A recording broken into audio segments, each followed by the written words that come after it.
চেনেলটোৰ সমূহ দৰ্শকক অন্য এটা নতুন ভিডিঅ'লৈ স্বাগতম জনাইছোঁ। ভিডিঅ'টোৰ আৰম্ভণিতে আপোনালোকে এটা অনুৰোধ যে আপোনালোকে আমাৰ ভিডিঅ'বিলাক শেষ পৰ্যন্ত চাব, যিহেতু আমাৰ ভিডিঅ'টোৰ প্ৰতিটো মিনিটতে আমি অতি গুৰুত্বপূৰ্ণ কথাবিলাক কওঁ, যাতে আপোনালোকে যেতিয়া এই চাকৰিবিলাক এপ্লাই কৰিব যাতে কোনো ধৰণৰ সমস্যাৰ সন্মুখীন নহয়। সেইকাৰণে আপোনালোকক মই অনুৰোধ জনাইছোঁ যাতে আমাৰ ভিডিঅ'বিলাক একেবাৰে প্ৰথমৰ পৰা কোনো ধৰণৰ স্কিপ নকৰাকৈ শেষ পৰ্যন্ত চাব। আৰু যদিহে আপোনালোকে আমাৰ চেনেলটো ভাল পাইছে, চেনেলটোত দিয়া যি চাকৰিৰ বাৰ্তাবিলাক ভাল পাইছে, তেনে আমাৰ চেনেলটো ছাবস্ক্ৰাইব কৰি দিব। কাৰণ আমি আপোনালোকৰ বাবে এই ভিডিঅ'বিলাক বনাইছোঁ যাতে আপোনালোকে এটি খুব ধুনীয়া চাকৰি পাওক, আপোনালোকে নিজৰ ঘৰৰ মা দেউতাক সহায় কৰিব পাৰক, তাৰ বাবে আমি আপোনালোকক সহায় কৰিবলৈ আগবাঢ়ি আহিছোঁ।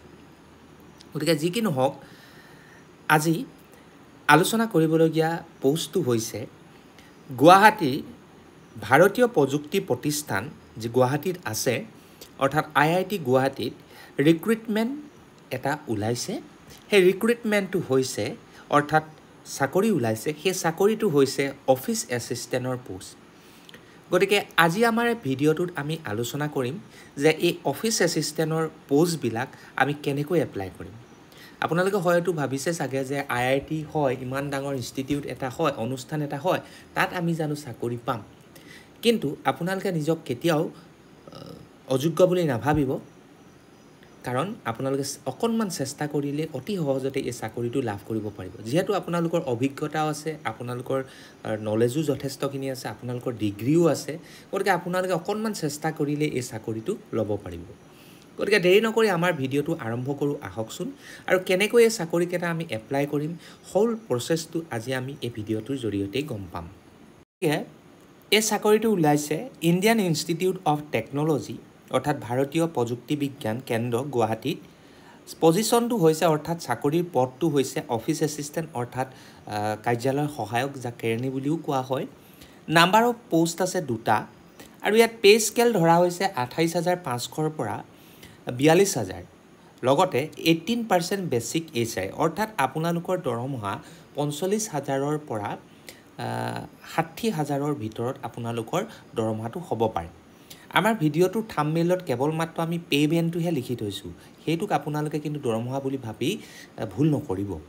কাৰণ আপোনালোকৰ ইয়াত পে' বেণ্ডটো যদি 28,000ৰ পৰা আৰম্ভ হয়, তেন্তে আপোনালোকে ইয়াত দৰমহা লাভ কৰিব, কমেও আপোনালোকে 45,000 তলত দৰমহা নাপায়। ইয়াৰ ইণ্টাৰভিউ ডেটটো হৈছে, অৰ্থাৎ আপোনালোকে যদি এই চাকৰিটো এপ্লাই কৰে তেন্তে আপোনালোকে ইণ্টাৰভিউ দিব লাগিব 30 আগষ্ট 2024 তাৰিখে, আৰু সময়টো হৈছে 3:30 বজাত। আৰু ইণ্টাৰভিউ ভেন্যুটো মই এতিয়াই কৈছোঁ, বাকীখিনি প্ৰচেছৰ কথা কোৱাৰ আগতে, সেইটো হৈছে 3rd floor research building, IIT Guwahati, Assam. আৰু এপ্লিকেশ্যনৰ ডেডলাইন হৈছে, আপোনালোকে এপ্লাই কৰাৰ শেষ সীমা হৈছে 26 আগষ্ট 2024।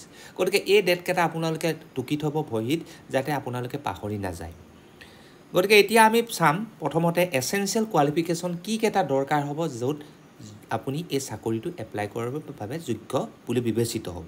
প্ৰথম কথাটো হ'ল, আপোনালোক কি হ'ব লাগিব, আপোনালোকৰ বেচেলৰ ডিগ্ৰী থাকিব লাগিব ইঞ্জিনিয়াৰিং বা টেকন'লজি, বা মাষ্টাৰ ডিগ্ৰী আপোনালোকৰ থাকিব লাগিব ছায়েন্সত। যিসকলৰ ইঞ্জিনিয়াৰিঙত আচলতে বেচেলৰ ডিগ্ৰী নাই বা টেকন'লজিৰ বেচেলৰ ডিগ্ৰী নাই, তেওঁলোকে যদি সাধাৰণভাৱেই মাষ্টাৰ ডিগ্ৰী কৰিছে ছায়েন্সত, তেওঁলোকো তাৰ বাবে যোগ্য। দ্বিতীয়তে, আপোনালোকৰ জ্ঞান থাকিব লাগিব IPR মেটাৰ্ছবিলাকৰ ওপৰত, অৰ্থাৎ ইণ্টেলেকচুৱেল প্ৰপাৰ্টি ৰাইটছৰ ওপৰত আপোনালোকৰ কিন্তু অলপ জ্ঞান থাকিব লাগিব। গতিকে ইনক্লুডিং আপোনালোকে জানিব লাগিব ফাইলিং কেনেকৈ কৰে, ড্ৰাফটিং কেনেকৈ কৰে, আৰু লিগেল ভেটিং কেনেকৈ কৰে। এই 3টা কাম আপোনালোকে কিন্তু IPRৰ বিষয়ে জনাটো উচিত। তৃতীয়তে, certification in patent law', corporate law', company secretary, patent portfolio' creation and management or a relevant field, এইকেইটা কিন্তু কোৱালিফিকেশ্যন চাৰ্টিফিকেট কোৰ্চ আপোনালোকৰ থাকিব লাগিব। তাৰপিছত ডিজায়াৰেবল কোৱালিফিকেশ্যন, যদি কাৰোবাৰ এনেকুৱা কোৱালিফিকেশ্যনটো আছে, সেইটো কোৱালিফিকেশ্যন হৈছে 2 years of experience in IPR related matters. যদি কাৰোবাৰ IPR ৰিলেটেড মেটাৰ্ছৰ ওপৰত অভিজ্ঞতা আছে, তেওঁ কিন্তু এই চাকৰিটোৰ ক্ষেত্ৰত ইণ্টাৰভিউত অগ্ৰাধিকাৰ লাভ কৰিব। গতিকে এইকেইটা হৈছিলে এছেঞ্চিয়েল কোৱালিফিকেশ্যন, এডুকেশ্যন কোৱালিফিকেশ্যন। এতিয়া চিলেকশ্যন প্ৰচেছটোৰ কথা মই বুজাই দিছোঁ।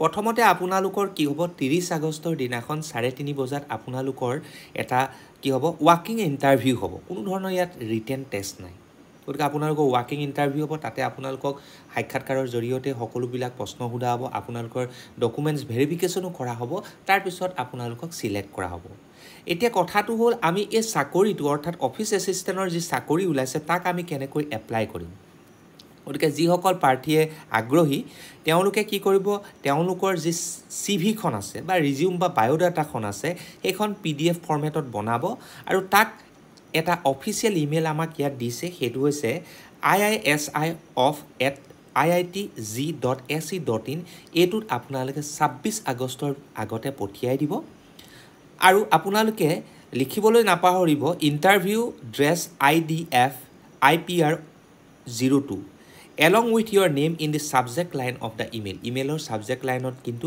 এই বাক্যকেইটা লিখিবলৈ আপোনালোকে নাপাহৰিব গতিকে হেকেটাই আছিল আজি আমাৰ ভিডিওটোৰ মূল কথা গতিকে আকৌ পুনৰ কৈ দিছো আপোনালোকৰ এপ্লিকেশন সাবমিশনৰ লাষ্ট ডেট হৈছে 26 আগষ্ট ৱাকিং ইণ্টাৰভিউ হ'ব 30 আগষ্টৰ 3:30 বজাত গতিকে যিসকল প্ৰাৰ্থী আসলতে এই চাকৰিটো এপ্লাই কৰিব বিচাৰিছে তেওঁলোকে এই চাকৰিটো সোনকালে এপ্লাই কৰক আৰু নিজৰ নামত এই চাকৰিটো কৰি লওক গতিকে ইয়াকে কৈ ভিডিওটোৰ পৰা আজি সামৰণি মাৰিলো জয় আই অসম